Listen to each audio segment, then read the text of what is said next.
Hi there, Matt Sandford for the LifeWorks group.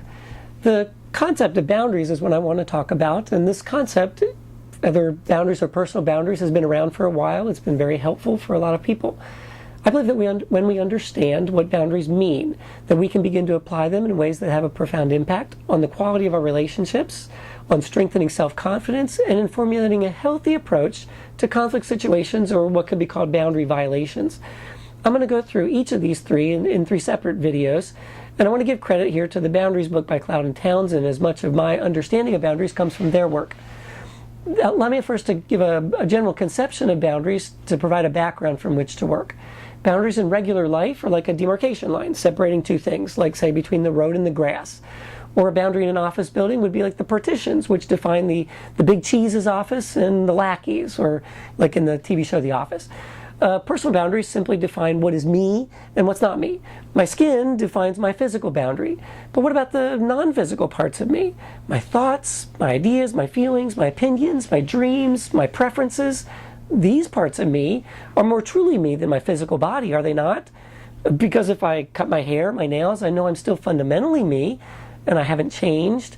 So my inner world is the real me, my mind or my soul.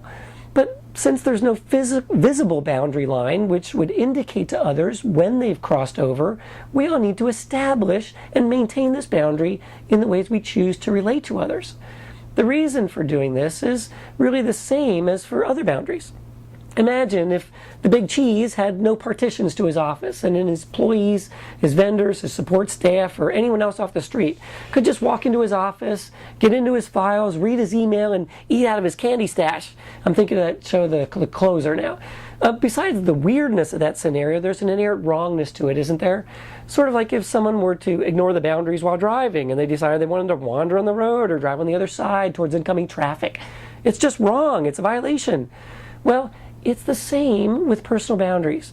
What I mean is, when someone attempts to tell you what to think, or put you down for some feeling you have, or tries to control or manipulate your beliefs or your preferences, they are violating your personal boundaries. I get that this may be somewhat surprising for some, because maybe they've experienced so much of this kind of boundary violation that it seems normal to them almost. Some of you may have the little idea that you're allowed to protect yourself from such violations.